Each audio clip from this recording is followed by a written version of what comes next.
Hey YouTube, I'm here to review Harold and Kumar Escape from Guantanamo Bay. Alright, so this started off right after they got back to the apartment from White Castle. It started off with Louis Armstrong singing "What a Wonderful World." And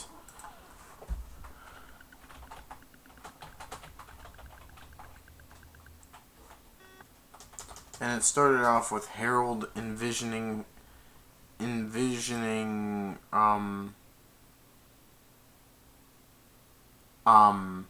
Maria and him making out and going,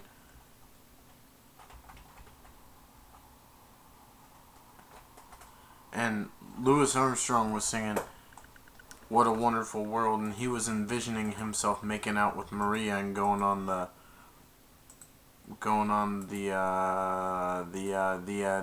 elevator.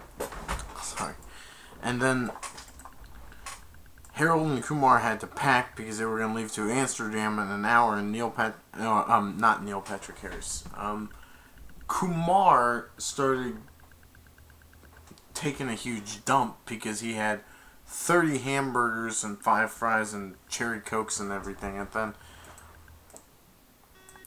And then a woman envisioned Kumar as being a terrorist. Well, he's not a terrorist. She envisioned him as having a turban and having a big beard like a terrorist. But he's not. But at the airport, they did see Colton and Vanessa, Kumar's ex-girlfriend, and he was heartbroken that she was gonna get married to Colton, and that was his ex-girlfriend, and it had been 2 years since they'd broken up. And Colton has a lot of family political connections.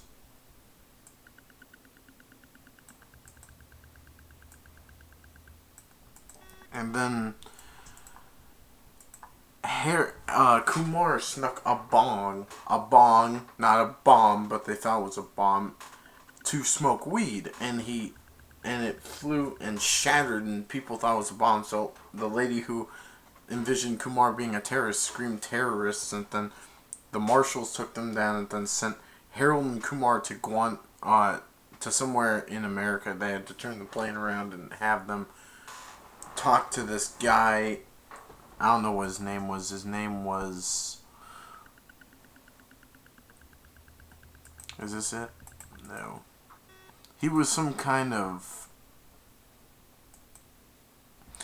His name was Ron Fox. He was a racist deputy something. He was a Homeland Security kind of guy, so I think he worked for the government. And I know the actor Rob Corddry from Sex Tape with Jason Segel, which was an okay movie. It had had a few funny parts with Jason Segel in it, fighting a dog or something.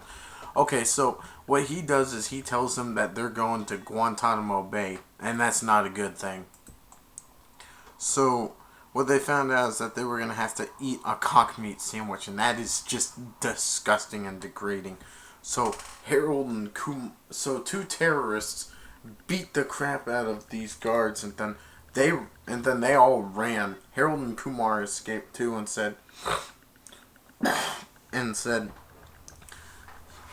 they're gonna make us. What if they kill us? They're gonna make us suck their dick in here. We're gonna die in here anyway. And then they ran out. They ran, and then they were gonna go to their college friend Raza, who loans them a car, so they can travel to Texas and get some help from Colton, because he has political connections. And then during the car ride, Kumar was daydreaming about meeting Vanessa, his ex-girlfriend, at a library, and she was the one who got him into smoking weed. And Fox, the crazy racist guy, was so mad that they made it away. And then one other guy who was with him, Beecher, I think, said that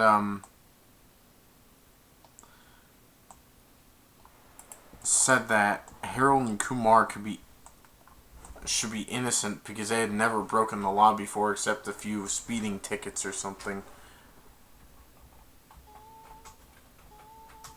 Hold on.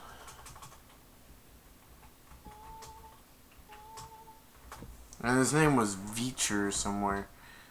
Hold on a minute.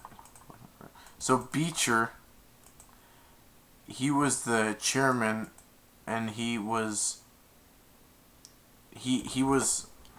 with Fox, and Fox treated him like shit. So what else happened is there were a bunch of African Americans who were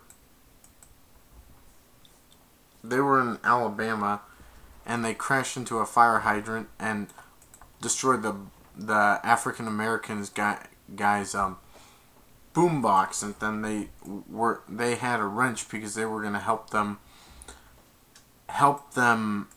repair the car, but then they said, call the police, we need to report this. And then the Fox had brought in the parents of Harold and Kumar, and they said, you have sent our sons to Guantanamo Bay, this is an outrage. And he said, and Iran or something, he said, I'm not Iran, I'm Indian. Yeah, so I want to tell you the truth about this. So Harold and Kumar go to Alabama where they finally found out that this guy that they had been there before, and then that they were there, and then I think Kumar had called Goldstein and then talked to him, and he was saying something about Cindy Kim, and then they were saying something that they were gonna go to Texas or something. I can't really remember that part, but then they went to someone's house,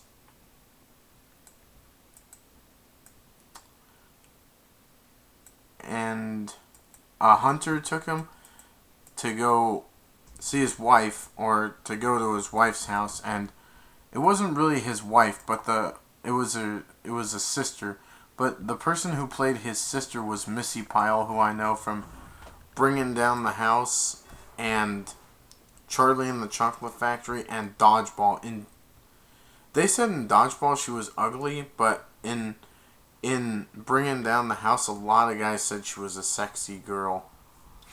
And she's pretty tall. She's like 5'11". And then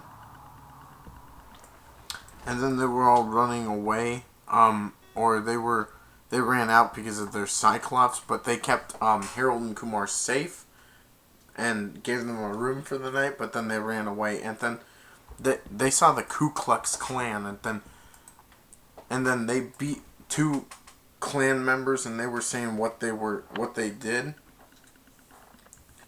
And then Harold and Kumar because the Ku Klux Klan pissed on both of them, and he said, you peed on me! And he grabbed a rock and bashed both of them in the head with it, I think. That part was actually funny. And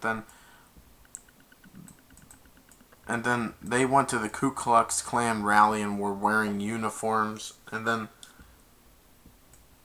they had a beer keg, and then they knocked them out and took the ropes, and they were saying what they did.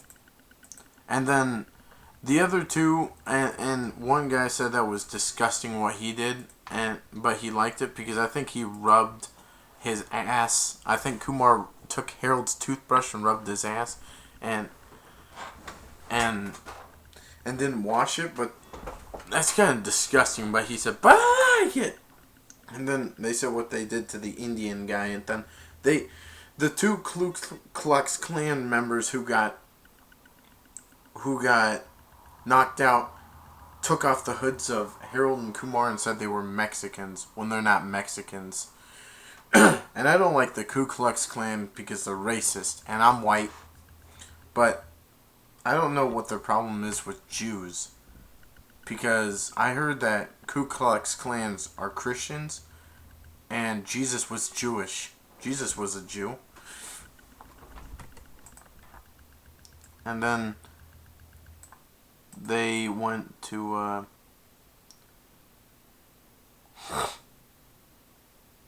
and Kumar kind of had a dream when he was in the brother and sister's house who had a Cyclops son. And he had a threesome in vision with Vanessa and a large bag of marijuana and him. And then after they made it, they flagged down a car and they're like, "Help, help, help," or something. And they're like, "Thanks for stopping it." And the guy turns around and says, "No problem." And they're like, "Neil?" It's Neil Patrick Harris. And he's like, "Gary and Kumar." And he's like, "Yeah.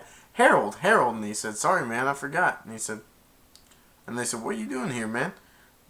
"This is where God took me." Because he said, "Wherever God takes me," at the end of the first one when they said, "Where are you going?" Oh yeah, I forgot to mention in the first one he said, "Here's $50 for the burgers and $200 for the car." And they said, "What happened to my car?" "I made some love stains on the back seat. You'll see." And then he said, "This is where God took me." In the second one he said, "What are you guys doing here?"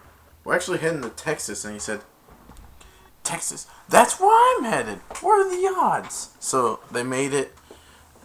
So, and then Fox and Beecher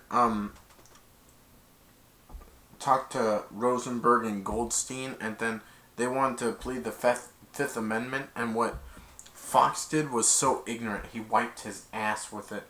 And they said, "Do you ever wipe or something?" Well, he wiped his ass with the Bill of Rights, even though he knows.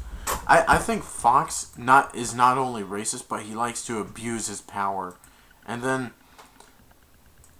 Fox wants to get more people, and he talked to the African Americans, and he was racist. He took like the grape soda and poured it out on the road. I didn't know what was racist about that, but I heard it's like the people love grape soda is what I heard African Americans like. But I was kind of disappointed with the way he was treating people. And then Harold and Kumar were hidden in Neil Patrick Harris's car, and they're like, and he's like, "Neil Patrick Harris," and Neil Patrick Harris was like, "Yup."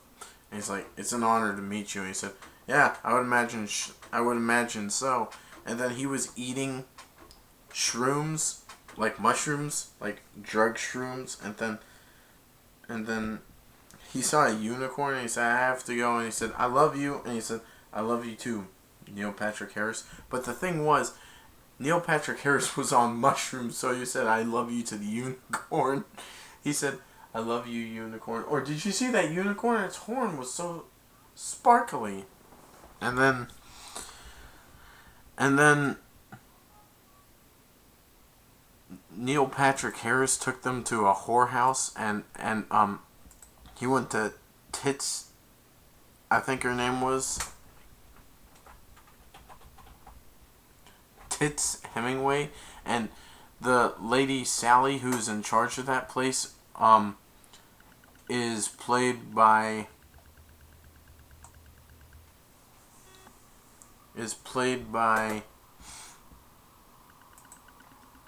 oh, hold on.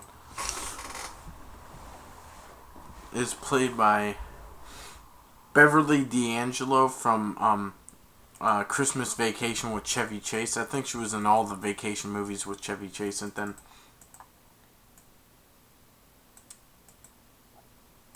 then while they were running away and escaping from the whorehouse, because Neil Patrick Harris branded the prostitute. He branded her with a poker that said NPH, and she lifted up. She said, "What the hell is going on here? That prick fucking branded me," and lifted up, and it said NPH, and Neil Patrick is like, "Oh, stop it." And she's like, "I warned you, Neil." And he said, "Bring it." And they said, "Time to put your dick in the dirt." And he said, "Wait, what about Neil?" And he said, "No, fuck Neil. He just branded it. He just fucked us." And he's like, "He just fucked us." And it's like, Neil, no, NPH, no. And then he stopped and he said, Stop. We gotta get Neil." And he said, "Why? We're stealing his car. We can't just leave him there." And he said, "He stole your fucking car last week. And they said, what was that? And then you hear Neil Patrick Harris going, and they said, what was that? Or they heard something and went, what was that? And then Neil Patrick Harris is like, and then they're like, Neil! And he's like, come on, hurry up, guys, hurry up, you can make it, dude. And then they shot Neil Patrick Harris 2 or 3 times, and they went, Neil's dead. And they went, no. And then they shut the window and blew on the gun, and then they went away, and they felt bad that Neil Patrick Harris had died. So Harold was grieving. They were grieving about Neil Patrick Harris, and they looked through his possessions and found Chris Flynn's mask, a jar of human hair, and dozens of mace cans. And Harold and Kumar escaped in Texas, where Colton promised to help them out of their situation. But when he sees Kumar rekindling with Vanessa, he turns him over to Fox. So what he did, I'm still looking at the plot so I can get the basic gist, even though I've seen this movie a handful of times, just maybe so I don't leave anything out. But then he was trying to help Vanessa, but he backstabbed Harold and Kumar and sent them. He was gonna get them sent back to Guantanamo Bay. And Harold was pissed off at Kumar, and to the prostitutes, he said before Neil Patrick Harris got shot, he said that they would not, that he never had said sorry. But then on the plane, not Neil Patrick Harris, Kumar apologized to him and said, it's not going to be about Kumar anymore. It's going to be about Kumar and Harold. And he said, Harold and Kumar. I kind of like the first way better. And he said, okay, Harold and Kumar. And then they became friends. They decided to use the mace to spray it in the 2 guards, and then Fox catches him, and he was going to prepare to shoot them, but then Beecher knocked Fox down and called Fox out on the way he was being really rude to the boys. So Beecher told him that he's had enough of his crap.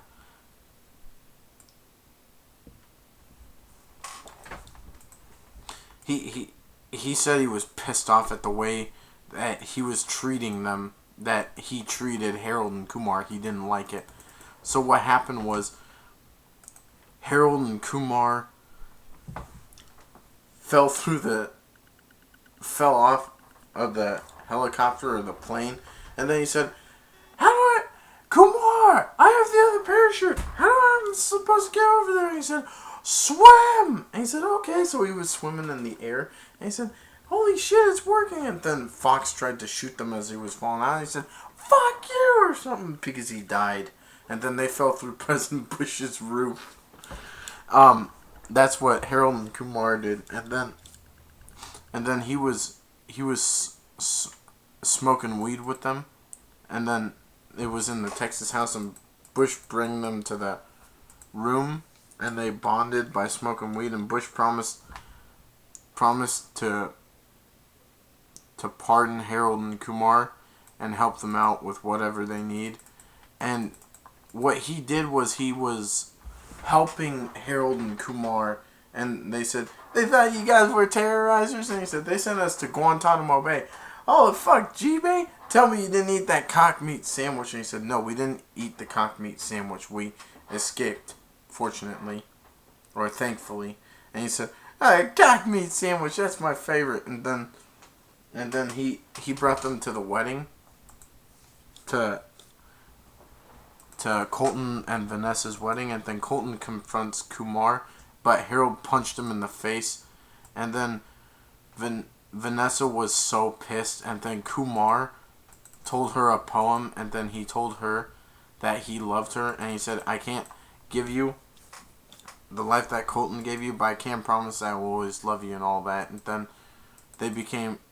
they started dating again, but then they were gonna go back to New Jersey or New York. I think it was New Jersey where they wanted to go, but then he said, I need to do something for my buddy. So they went to Amsterdam to go meet Maria.